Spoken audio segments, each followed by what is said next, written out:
Bismillahirrahmanirrahim. Assalamualaikum warahmatullahi wabarakatuh.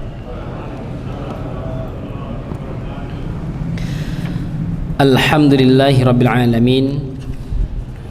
Wabihi nasta'inu ala umurid dunya waddin. Wassalatu wassalamu ala ashrafil mursalin wa ala alihi wa sahbihi ajma'in, amma ba'du.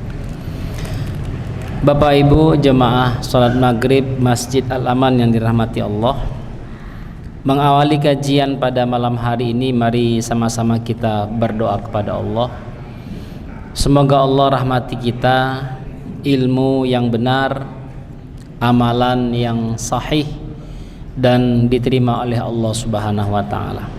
Dan semoga pertemuan malam hari ini menjadi asbab keberkahan untuk kita semua fid dunya wal akhirah. A'udzu billahi minasyaitonir rajim. Bismillahirrahmanirrahim. Radina billahi rabba wa bil islami dina wa bi Muhammadin nabiyyan wa rasula. Allahumma rabbana zidna ilma warzuqna fahma. Allahumma arinal haqqa haqqan warzuqna ittiba'ah wa arinal batila batilan warzuqna ijtinabah waj'alna mimman yastami'una alqawla fayattabi'una ahsanah wadkhilna birahmatika fi ibadikas salihin. Ya Allah, berkahilah ya Allah kajian pada malam hari ini. Rahmati kami pemahaman yang baik dan benar, rahmati kami ketaatan yang sempurna, rahmati kami keistiqomahan ya Rabbana, hingga Engkau izinkan kami husnul khatimah. Jadikan ya Allah keluarga seluruh jemaah yang hadir pada kesempatan ini menjadi keluarga yang sakinah, mawaddah warahmah dan bersama fid dunya wal akhirah. Rabbana atina fid dunya hasanah wa fil akhirati hasanah wa qina adzabannar walhamdulillahil alamin. Kita awali dengan al-basmalah. Bismillahirrahmanirrahim. Alhamdulillah, Bapak Ibu yang dirahmati Allah, rekan-rekan sekalian, kembali kita bersyukur kepada Allah pada malam hari ini. Kita dimudahkan Allah untuk menambah ketaatan kita dengan duduk di majelis ini. Semoga kita diberkahi Allah Subhanahu wa taala. Salawat dan salam semoga selalu tercurah kepada baginda Rasulullah sallallahu alaihi wasallam. Mudah-mudahan kita semua yang hadir pada kesempatan ini dimudahkan Allah, dibimbing Allah untuk terus berupaya memantaskan diri sebagai pengikut setianya baginda sallallahu alaihi wasallam, dengan terus berupaya menghidupkan sunnah-sunnah baginda Rasulullah sallallahu alaihi wasallam hingga Allah izinkan kita bertemu bersama beliau di hari kiamat kelak. Bapak Ibu yang dirahmati Allah Subhanahu wa taala, selanjutnya saya mengucapkan terima kasih dan memohon maaf beberapa waktu selain ada kegiatan umrah, qadarullah sesampainya di Jogja 2 pekan lalu saya jet lag, jadi masih geliang-geliang. Kemudian setelah itu saya husnuzon kepada Allah, alhamdulillah nggak sakit. 2 hari cuman jet lag, habis itu beraktivitas. Qadarullah sore, Jumat sore, tenggorokan saya agak sakit. Kemudian malam Sabtu pas saya tidur, qadarullah tenggorokan saya radang beneran sampai nggak bisa tidur. Akhirnya sekitar 1 pekan lebih seluruh agenda di cancel untuk fokus supaya tenggorokannya kembali fit. Karena kalau tenggorokannya kembali tidak fit, susah ngisi kajian Bapak Ibu. Susah ngisi kajian, susah ngomong, susah mengajar dan sebagainya. Ternyata suara itu bagian daripada nikmat yang harus kita syukuri. Bapak Ibu yang dirahmati Allah SWT, adapun tema kajian kita pada malam hari ini mengenai hukuman orang yang murtad dan rentetan-rentetan atau imbas-imbas dari kemurtadan seseorang. Sebagaimana yang kita ketahui, murtad atau keluar dari agama Islam adalah dosa besar yang dapat menghapus amal-amal soleh sebelumnya dan menjadikannya berhak mendapat siksa pedih. Itulah yang Allah Subhanahu wa taala sampaikan, wa may yartadda minkum an dinihi, barang siapa yang murtad dari agamanya, habitat a'maluhu, maka amalnya akan hangus, akan hancur, akan rusak, seakan-akan dia tidak pernah beramal. Beda halnya dengan orang yang masuk Islam.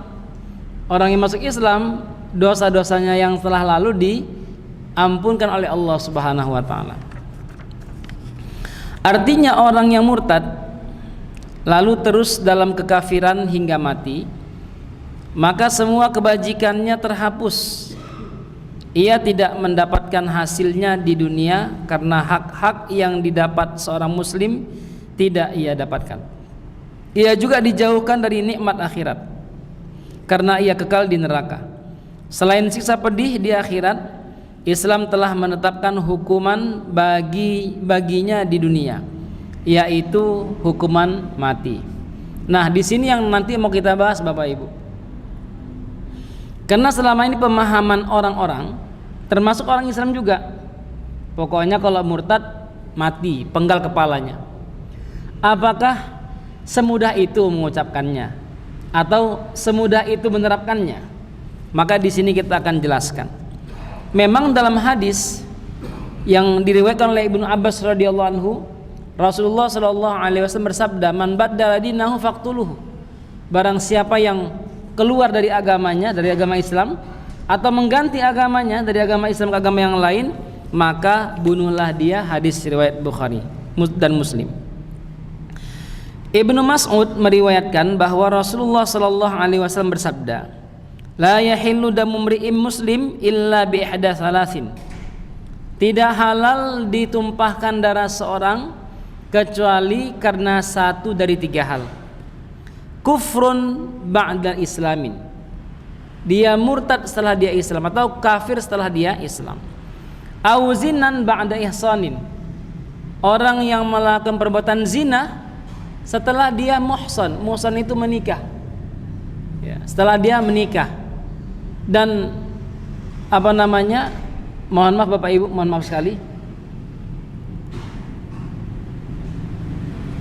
yang namanya menikah itu, yang namanya laki-laki dan perempuan ketika melakukan hubungan suami istri, mohon maaf Bapak Ibu ya, mohon maaf ya, itu rasanya sama itu.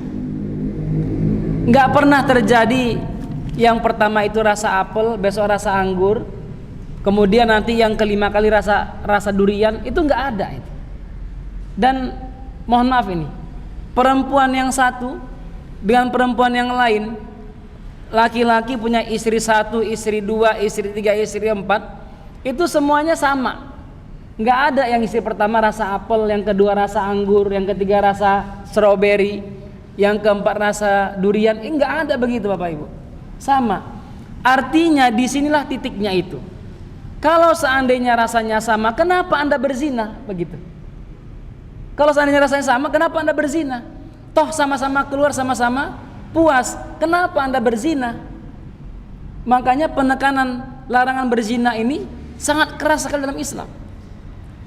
Sampai-sampai ya, sampai pada tahap untuk melindungi perbuatan kesucian diri kita itu, sampai-sampai mata dijaga agar jangan terjerembab pada perzinahan tersebut. Bapak Ibu yang dirahmati Allah, kemudian yang ketiga, au qatlun nafsin bi ghairi nafsin, dan membunuh orang yang terlindungi nyawanya. Termasuk kalau ada orang yang membunuh orang kafir zimmi. Kafir zimmi ini orang kafir kalau dulu di masa baginda sallallahu alaihi wasallam, dia menyatakan saya memohon perlindungan dengan hukum Islam. Maka kalau ada orang Islam yang membunuh dia, maka orang Islam yang membunuh dia juga harus dibunuh karena dia sudah meminta perlindungan kepada Islam. Tetapi penerapan dari membunuh orang yang kafir setelah dia Islam dijelaskan dalam riwayat yang disampaikan oleh Jabir, bahwa ada seorang perempuan bernama Ummu Marwan murtad dari Islam. Lalu Nabi Shallallahu Alaihi Wasallam menyuruh agar Ummu Marwan ditawari untuk kembali kepada Islam. Jika ia terima, maka kembalinya ke dalam Islam diterima. Tetapi jika ia menolak, ia dijatuhi hukuman mati. Namun Ummu Marwan tidak mau kembali ke pangkuan Islam, karena itu dia dijatuhi hukuman mati. Hadis diriwayat Darul Qutni dan Baihaqi. Abu Bakar radhiyallahu anhu memerangi orang-orang yang murtad sehingga kembali lagi ke dalam Islam, dan semua ulama sepakat bahwa orang yang murtad dijatuhi hukuman mati. Akan tetapi ada perbedaan pendapat dalam hal ini.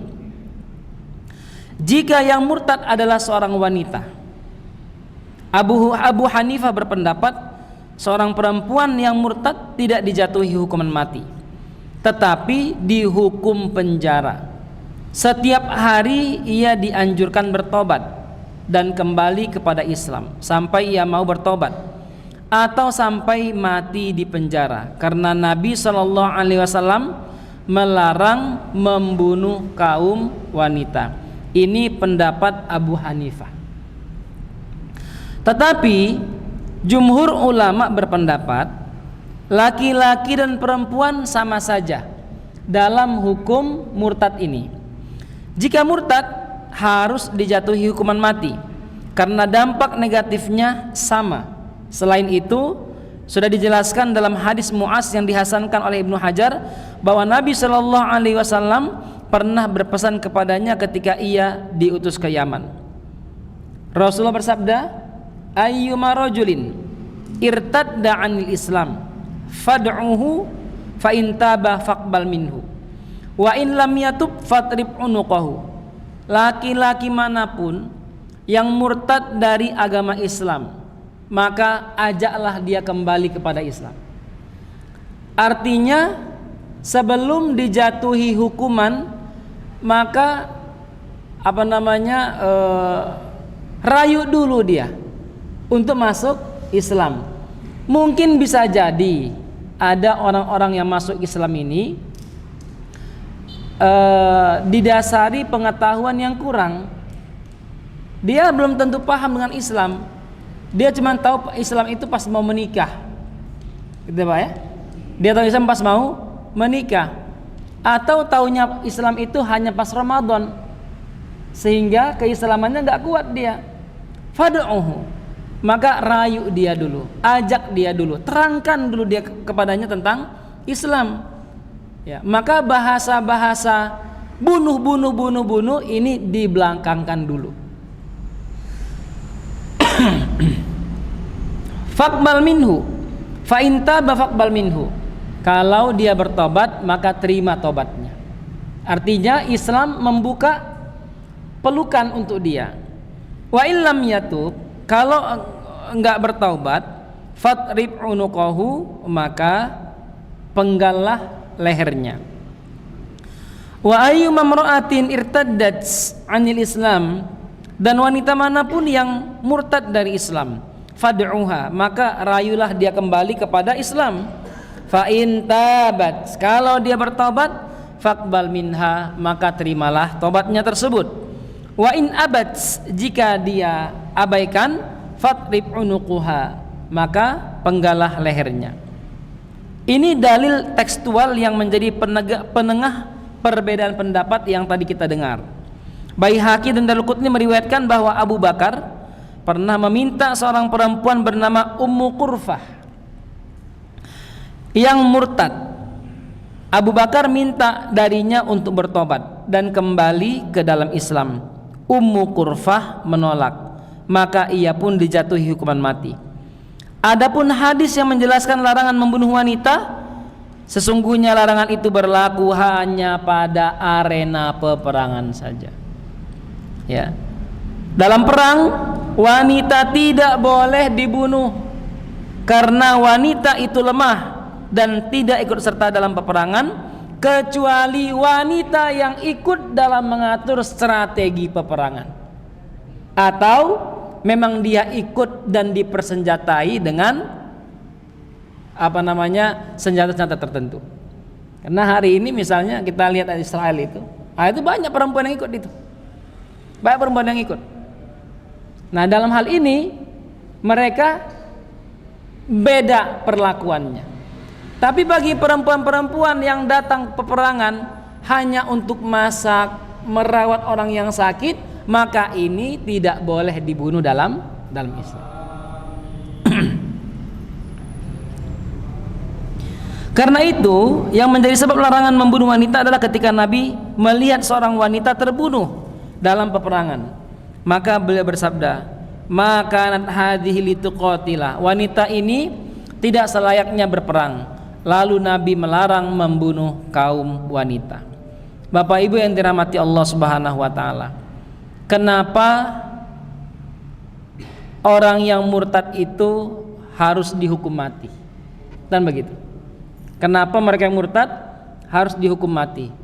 Toh la ikraha fiddin, kan begitu. Tidak ada paksaan dalam agama ini. Nah, kalimat ini nggak ada paksaan bagi orang di luar Islam masuk Islam. Tapi setelah dia masuk Islam, maka dia harus paham bahwa agama Islam itu bukan sekedar agama spiritual, bukan sekedar agama melengkapi KTP, tetapi Islam adalah sistem hidup yang sempurna. Islam adalah agama dan pemerintahan, ibadah dan kepemimpinan, kitab dan pedang, ruhiyah dan jasmani, dunia dan akhirat. Islam berpijak pada akal dan logika, berdiri berdasarkan dalil dan bukti, akidah dan syariat Islam tidak ada yang bertabrakan dengan fitrahnya manusia. Islam tidak menghambat kemajuan manusia di bidang apapun, spiritual ataupun material. Orang yang berada dalam pangkuan Islam tentu akan tahu hakikat Islam dan merasakan manisnya Islam.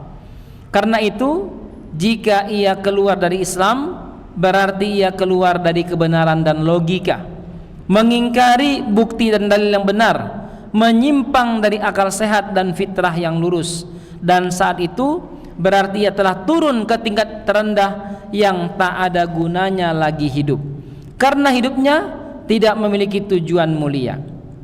Dari sisi lain, Islam adalah sistem hidup yang mencakup seluruh aspek kehidupan, sistem yang meliputi perilaku manusia. Karena itu Islam harus dijaga, dipegang erat-erat dan ditegakkan. Setiap peraturan tidak akan dapat tegak jika tidak dijaga dari semua hal yang bisa mengguncang sendinya.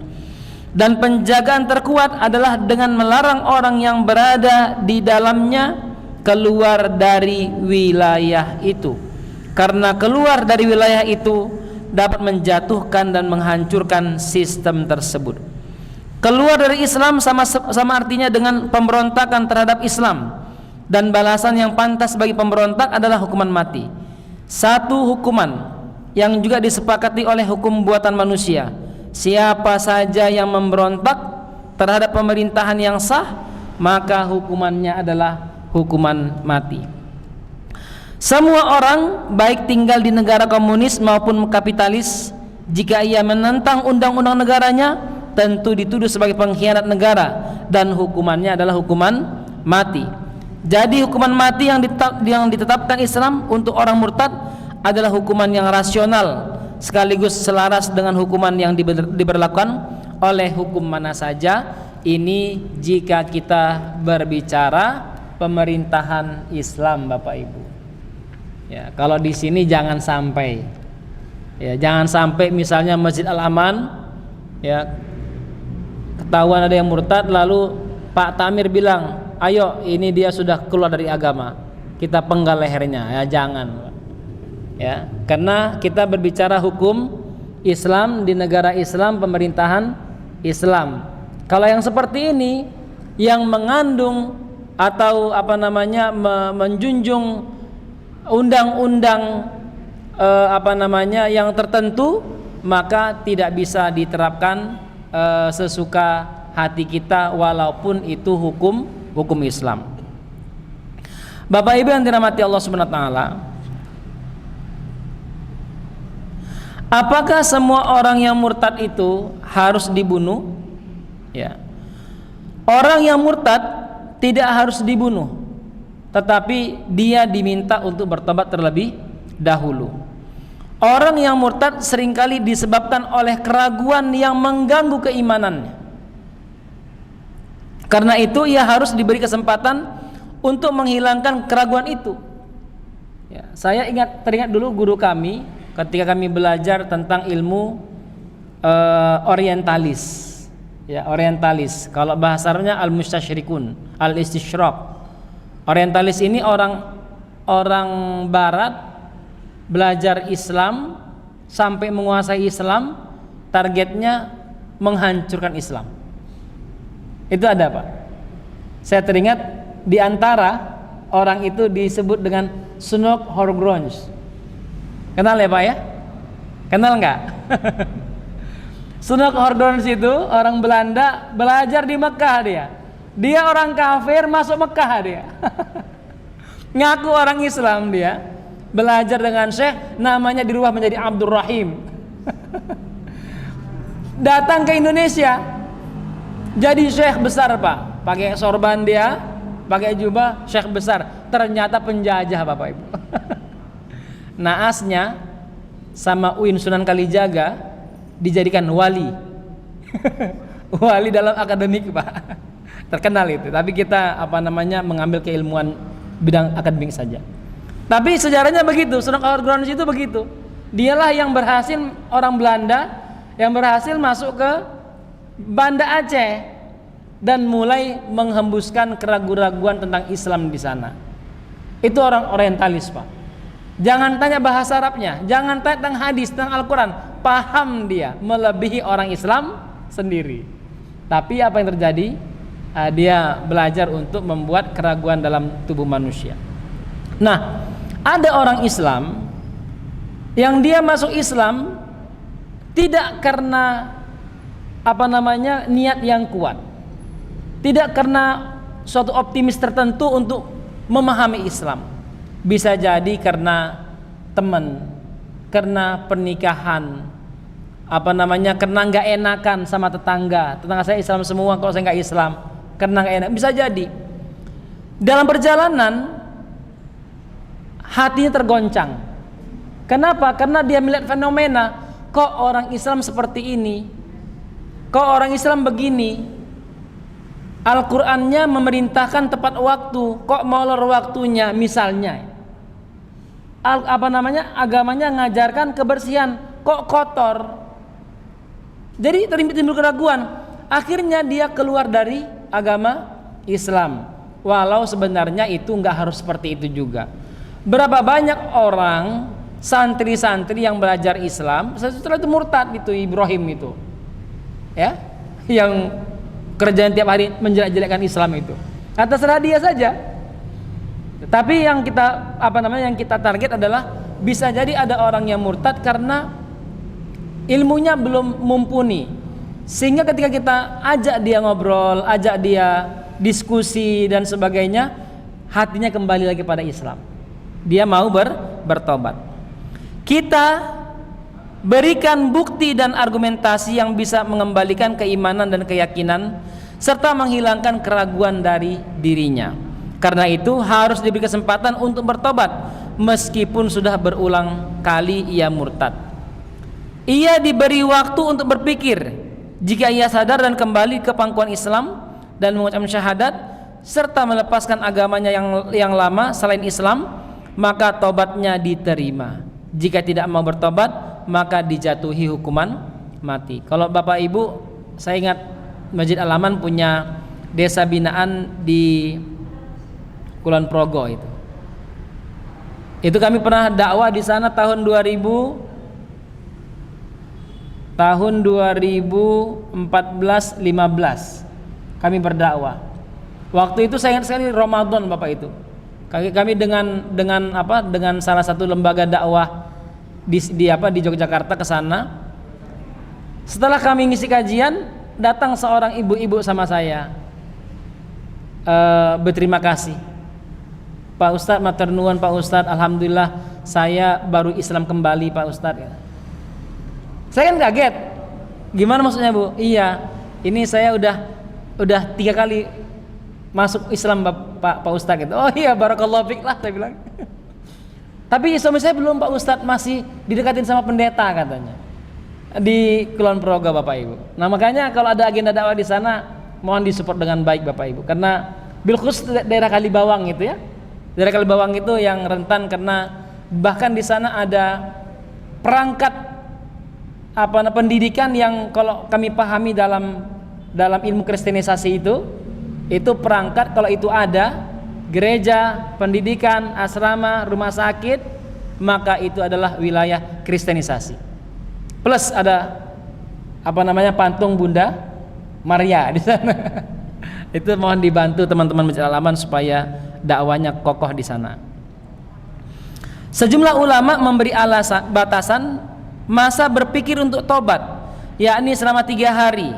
Sejumlah lain tidak memberikan batasan tertentu, yang penting diberi nasihat berulang-ulang hingga sekiranya ia benar-benar tidak mau bertobat maka dijatuhi hukuman mati.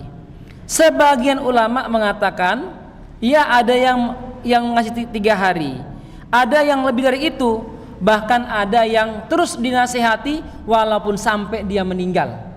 Jadi nggak dibunuh, sampai dinasihati terus sampai dia meninggal. Apakah dia akhirnya bertobat atau tidak? Allahu a'lam bishawab, itu kembali kepada dia. Umar bertanya, ketika dia didatangin oleh seorang laki-laki dari Syam yang memberitakan kepadanya bahwa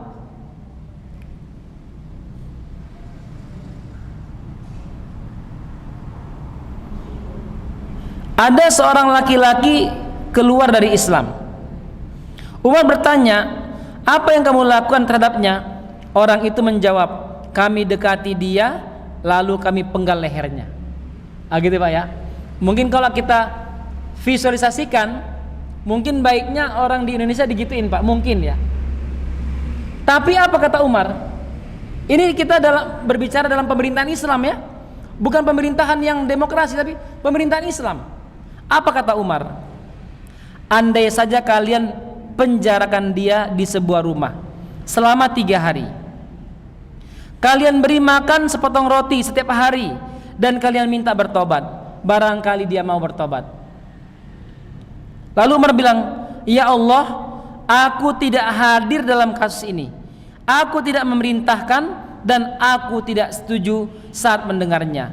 Ya Allah, nyawanya bukan tanggung jawabku.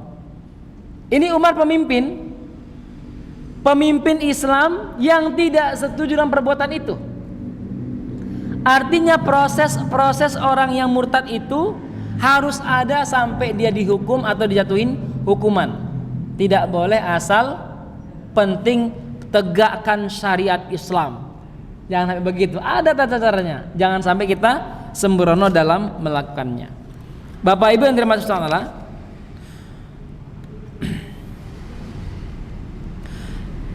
dalam riwayat Abdul Razak menyebutkan bahwa ada seorang laki-laki yang murtad lalu diminta bertobat selama 2 bulan didatangin lalu dirayu untuk bertobat. Syaukani mengatakan mereka yang mengharuskan pertobatan berbeda pendapat, apakah cukup sekali atau 3 kali. Apakah 3 kali ini dalam satu pertemuan atau dalam 3 hari. Ibnu Battal menyebutkan bahwa Khalifah Ali pernah meminta tobat orang yang murtad selama 1 bulan. Jadi ada space, ada waktu, kesempatan kita meminta orang yang murtad untuk bertobat. Sekarang kita akan terangkan apa rentetan hukum yang terkait dengan orang yang murtad. Yang pertama, ada efek dalam ikatan pernikahan. Jika suami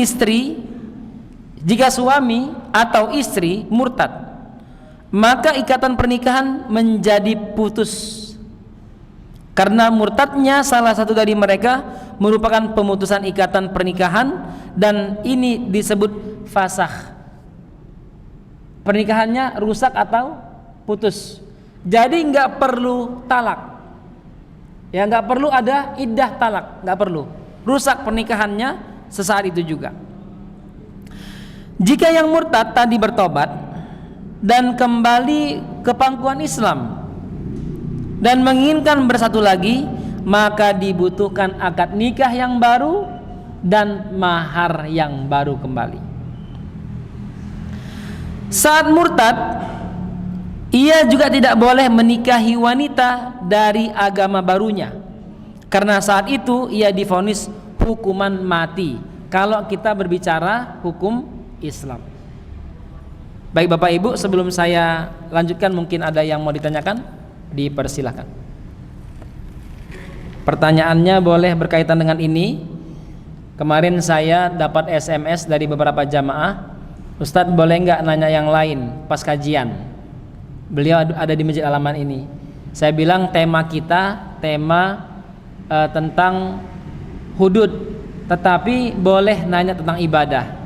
Apakah ibadahnya itu masalah toharo, masalah sholat, zakat, puasa, haji, atau kembali pada masalah pembahasan munakahat atau pernikahan? Boleh Bapak Ibu silakan pertanyakan, semoga menjadi solusi.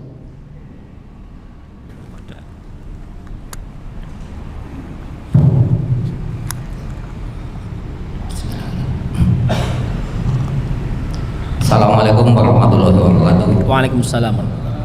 Mau tanya Pak Ustaz, sebetulnya apa yang nggak dicapai? Kenapa kok murtad hukumnya dibunuh, sedangkan masuk Islam itu kan tidak perlu paksaan? Terus bagaimana hukumnya bagi orang kafir yang tidak beriman itu, kan tidak memusuhi kita, apa itu harus dibunuh? Iya. Terima kasih. Wabillahi taufiq. Assalamualaikum warahmatullahi wabarakatuh. Waalaikumsalam warahmatullahi wabarakatuh. Kalau pertanyaannya kenapa orang yang murtad dibunuh, maka jawabannya adalah karena dia keluar dari sistem yang sempurna menuju sistem yang rusak. Keluar dari jalan yang benar menuju jalan yang buruk. Ini kalau kita bicara yang murtad. Beda halnya kalau orang masuk ke dalam Islam. Kalau orang masuk Islam nggak boleh dipaksa. La ikraha fiddin, nggak boleh dipaksa. Orang masuk itu nggak boleh dipaksa. Sebagaimana Nabi SAW ditegur oleh Allah Subhanahu Wa Taala ketika memaksa Abu Talib masuk Islam. Wahai pamanku, bergabunglah dengan agamaku. Datang ayat Pak, turun ayat. Innaka la tahdi man ahbabta, walakinnallaha yahdi man yasha. Wahai Muhammad, wahai nabiku, engkau tidak bisa memberi petunjuk kepada yang engkau sukai, tetapi akulah yang memberi petunjuk kepada yang aku kehendaki. Artinya karena dia keluar dari sistem ini, inilah yang membuat perkaranya menjadi pelik. Tetapi tadi kita bilang semata-mata hukuman itu kan tidak langsung jatuh.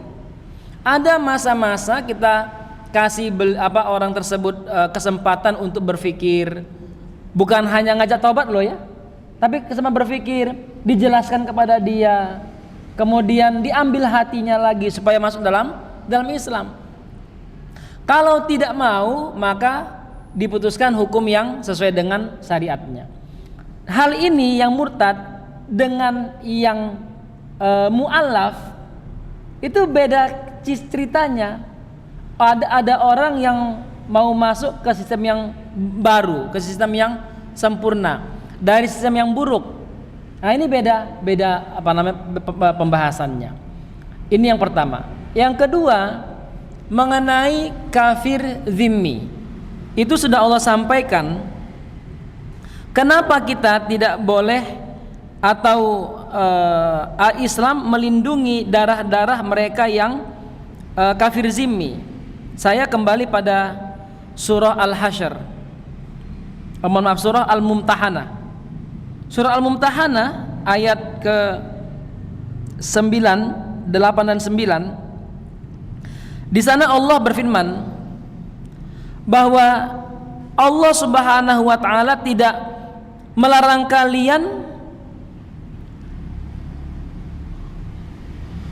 sungguh Allah Subhanahu wa taala melarang kalian untuk membunuh. Saya ulangin, sungguh Allah melarang kalian, ya, melarang kalian untuk membunuh orang yang tidak memerangi kalian dan mengeluarkan kalian dari tanah kalian. Dan kalian diperintahkan untuk berbuat adil kepada mereka, dan sungguhnya Allah sangat suka dengan perbuatan yang adil. Sesungguhnya Allah Subhanahu wa taala melarang memerintahkan kalian untuk memerangi orang yang memerangi kalian. Artinya ada orang yang memang tidak pernah mempermasalahkan ada orang Islam di sana. Ya, kalau kita bicara tentang dulu masa Madinah, ada orang-orang Yahudi dan Nasrani yang ikut dalam Islam, mereka dilindungi. Tetapi saat Bani Quraisyah, saat Yahudi itu mulai untuk membuat kerusakan di Madinah, maka yang adalah diangkat pedang mengeluarkan mereka yang membuat kerusakan di tempat tersebut. Karena ada sebab yang terjadi, maka ada efek yang Rasulullah SAW tunjukkan pada mereka. Dan hal tersebut, kalau seandainya ada orang yang menyerang orang Islam dibiarkan, tidak dibalas, maka akan terjadi dua hal.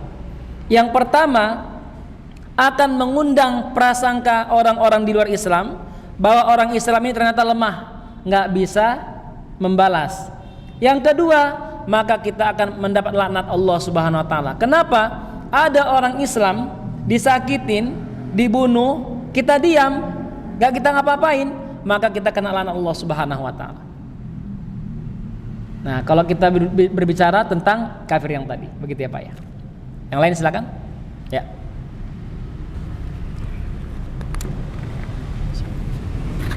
Assalamualaikum warahmatullahi wabarakatuh.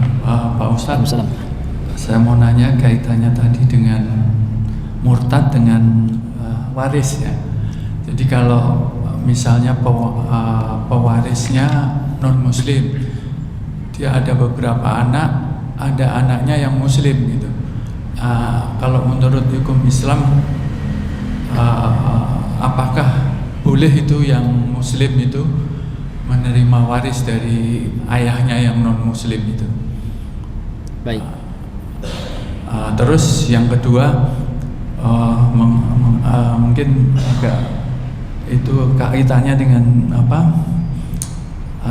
kafir ya. Ada kafir harbi, kafir dimi, kafir apalagi itu. Ini kafir-kafir ini apakah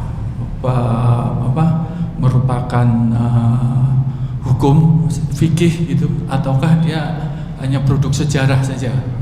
Setelah Islam menyebar kemana-mana, baru kemudian ada kafir zimi, kafir harbi dan segalanya. Terima kasih. Waalaikumsalam warahmatullahi wabarakatuh. Baik, saya jawab sekalian saya lanjutkan materinya. Pertanyaan yang kedua ini, rentetan efek dari orang yang murtad adalah berkenaan dengan hak waris. Hak waris.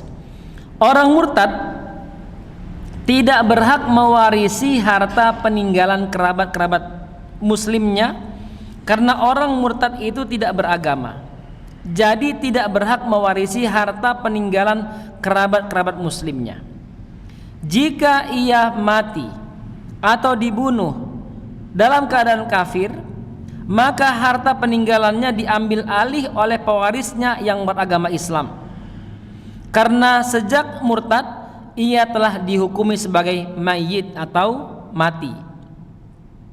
Ada seorang laki-laki tua yang sebelumnya beragama Nasrani, kemudian masuk Islam lalu kembali ke agama Nasrani. Dihadapkan kepada Ali radhiyallahu anhu Ali berkata, barangkali kamu murtad hanya untuk mendapatkan harta warisan dan setelah itu kamu kembali ke dalam Islam. Ia menjawab, tidak. Ali berkata, atau barangkali kamu mau melamar seorang perempuan tetapi ia menolak, kemudian kamu murtad untuk dapat mengawininya, lalu setelah itu kamu kembali ke dalam Islam. Ia menjawab, tidak. Ali berkata, kembalilah kepada Islam. Ia berkata, tidak, hingga aku menemui Al-Masih. Maka lelaki tua itu diperintahkan untuk dipenggal lehernya. Harta peninggalannya diserahkan kepada anaknya yang beragama Islam. Ibnu Hazm mengatakan Ibnu Mas'ud mempunyai pendapat yang sama. Lais bin Sa'id dan Ishaq bin Rahuyah juga berpendapat seperti ini. Pendapat ini juga diambil oleh Abu Yusuf, Muhammad dan Ahmad dalam satu riwayat.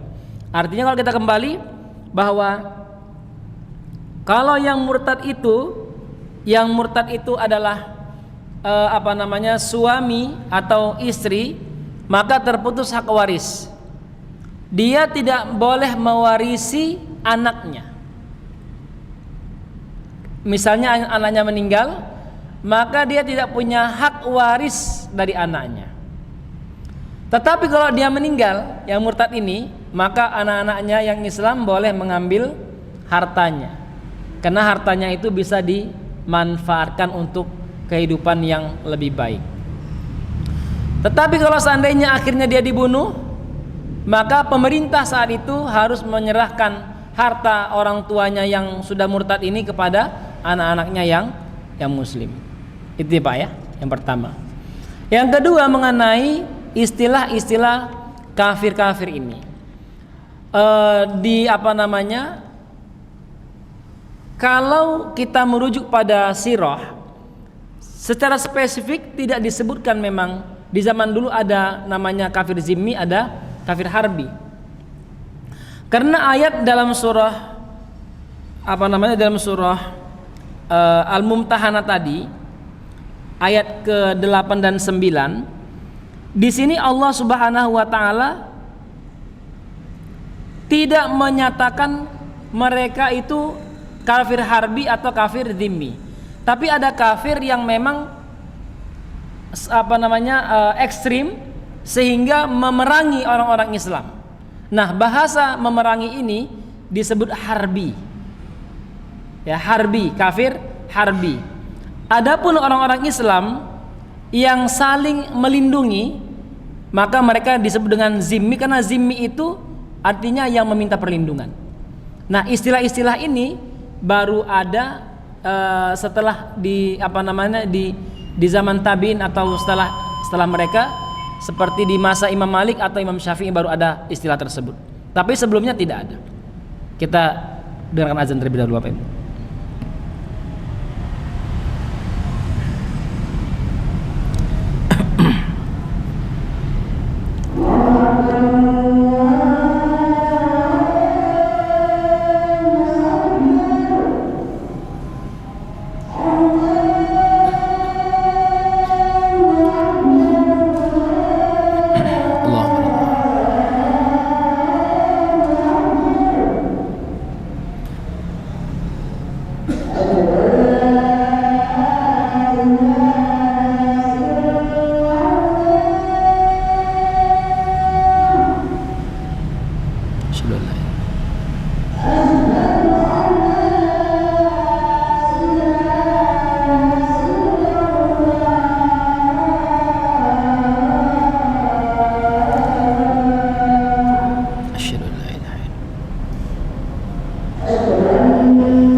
La haula wala quwwata illa billah.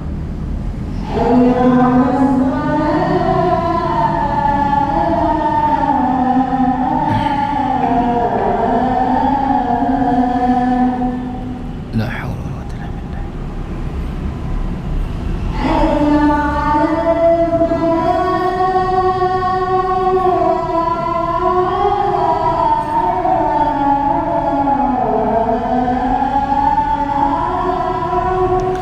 La haula wala quwwata illa billah.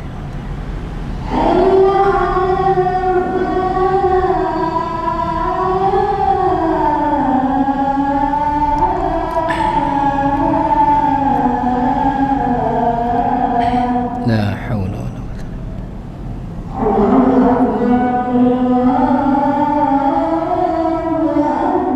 Allahu Akbar.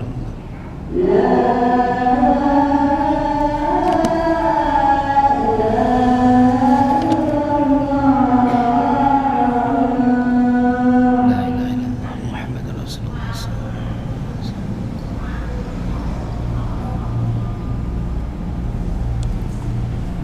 Baik Bapak Ibu, mohon izin saya tutup kajiannya dengan pembahasan yang terakhir. Rentetan dari murtadnya seorang itu adalah kehilangan hak perwalian. Orang murtad kehilangan hak perwalian. Ia tidak bisa lagi menjadi wali pernikahan anak perempuannya atau anak laki-lakinya yang masih kecil. Jika dia memaksa, maka akadnya tidak sah. Kemudian harta orang murtad. Orang murtad tidak kehilangan hak orang murtad tidak kehilangan hak kepemilikan harta terhadap hartanya. Ini kalau kita berbicara dalam pemerintahan Islam, dia di tengah orang Islam ini, dia banyak harta. Walaupun dia murtad, maka tidak mengganggu hak-haknya dia sebagai manusia biasa. Artinya harta-harta yang dimilikinya itu yang dia hasilkan selama dia menjadi orang Islam tidak serta-merta membuat ini kan kamu dapat pas jadi orang Islam sekarang dikembalikan kepada orang Islam. Enggak begitu. Itu milik dia. Ia boleh melakukan apa saja terhadap hartanya meskipun ia telah divonis mati. Hak kepemilikan terhadap harta dan hak melakukan apa saja terhadap hartanya tidak hilang, karena hukuman yang ditetapkan syariat untuk orang murtad hanyalah hukuman mati. Seperti halnya orang yang divonis qisas atau rajam, tidak kehilangan hak kepemilikan terhadap hartanya dan hak mengolah hartanya itu. Kemudian orang murtad yang lari ke wilayah kafir harbi, sama saja hartanya tetap menjadi miliknya dan dijaga dengan baik. Misalnya ada orang, kita contohkan ada orang di Madinah lari ke Mekah, misalnya di masa Rasulullah SAW itu, saat orang-orang Mekah dalam keadaan musyrik. Orang yang lari tadi itu masih meninggalkan hartanya di Madinah, maka pemerintah tidak berhak mengatakan ini karena dia udah lari dan murtad di sana ke tempat kampung kafir harbi, udah hartanya dimasukkan ke Baitul Mal. Tidak boleh.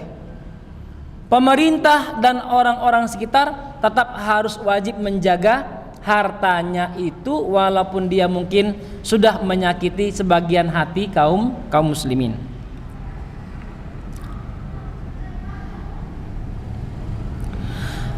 Karena pelariannya ke daerah kafir harbi tidak menjadikannya kehilangan hak kepemilikan terhadap hartanya tersebut. Bapak Ibu, demikian untuk pembahasan tentang murtad ini, dan semoga bisa menjadi ilmu dan pengetahuan terhadap kita serta solusi. Mana tahu nanti di sekitar kita ada orang-orang yang tergoncang hatinya, tergoyang keyakinannya, kita bisa mampu untuk mengajak dia kembali kepada Islam. Sebelum saya akhiri, mungkin satu pertanyaan Bapak Ibu yang mau disampaikan, silakan.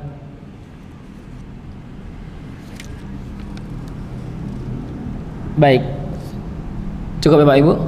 Semoga Allah rahmati kita, kebaikan dunia dan akhirat, Dan mari kita akhiri pertemuan malam hari ini dengan sama-sama baca alhamdulillah dan doa kafaratul majlis. Alhamdulillahirabbil alamin, subhanakallahumma wa bihamdika asyhadu an la ilaha illa anta astaghfiruka wa atubu ilaik. Assalamualaikum warahmatullahi wabarakatuh.